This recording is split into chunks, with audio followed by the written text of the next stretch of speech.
जी गुरुदेव, श्री हरिवंश।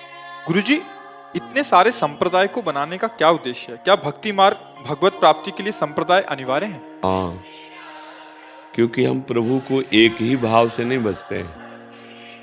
हमारा मन है तो हम भगवान को अपना यार बनाएंगे, दोस्त बनाएंगे। अब उसके लिए हमें दोस्त बनाने की प्रक्रिया क्या है? तो भगवान ही आचार्य रूप में आ गए, पुष्टि मार्ग वल्लभाचार्य जी। सखा अष्ट सखा ने सखा भाव को, भगवान को हम अपना पति बनाना चाहते हैं भाव भक्ति मार्ग में। तो कांता भाव की उपासना के आचार्य प्रकट हो गए। भगवान को हम अपना स्वामी बनाना चाहते हैं तो दास्य भाव के आचार्य प्रकट हो गए। और भगवान में हम अभेद होना चाहते हैं तो शंकराचार्य जी के रूप में प्रकट हो गए। एक ही भगवान अलग अलग भावों के अनुसार भजने वाले भक्तों के लिए वो विविध आचार्यों के रूप में प्रकट होकर वो मार्ग बता दिया कि हम जिस भाव से चाहें अपने प्रभु को प्यार कर सकते हैं। हम अपने प्रभु को गुरु मान लें, अपने प्रभु को प्रीतम मान लें, अपने प्रभु को सखा मान लें, अपने प्रभु को स्वामी मान लें, अपने प्रभु को पुत्र भी मान लें। नंद यशोदा आदि जिस भावना में मगन होकर भगवान को पुत्र, ऐसे कितने महाभागवत हो गए जो भगवान को पुत्र भाव से भजे और भगवान उनको उसी रूप में आनंद प्रदान किया। इसमें कौन सी बिलग बात है? किसका प्रश्न है? इसमें कोई बिलग बात लगी क्या?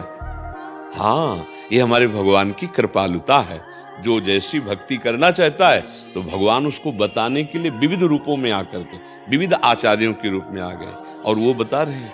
तो इसमें कोई आश्चर्य संशय की बात थोड़ी है। अच्छा, भगवान के हमारे विविध नाम हैं, जैसे पानी, जल, तोय, वार, वाटर। अब बोले इसमें क्या भेद है? अब वो इंग्लिश भाषा सीखे, बहुत अच्छा लगता है, वाटर बोलेंगे।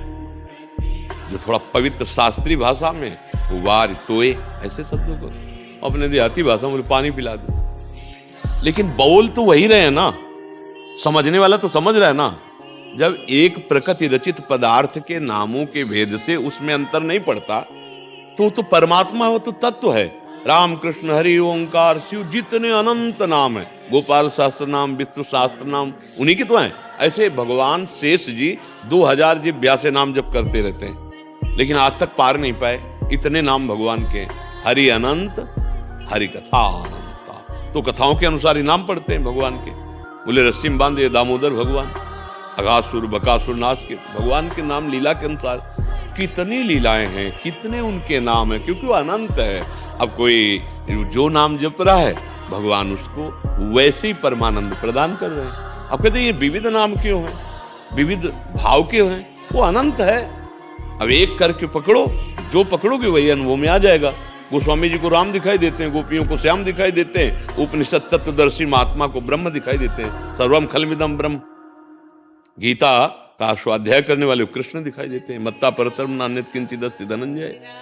अब बताओ, बोले वो तो ब्रह्म कह रहे हैं, वो राम कह रहे हैं, वो श्याम कह रहे हैं, वो कृष्ण कह रहे हैं। बोले बात एक ही है, ये उनके नाम है, वो एक है। बोले कोई उनको पितृ भाव से, मित्र भाव से, गुरु भाव से, स्वामी भाव है। और वैसे भी ये हमें सुविधा दी गई है कि जुगल घाट ना लो, या तो मथुरा जाके विश्राम घाट ना लो, या केसी घाट ना लो, लेकिन जिसमें नहाओगे वो क्या है? बस समस्या का समाधान है। बोले इतने घाट क्यों बना दिए गए?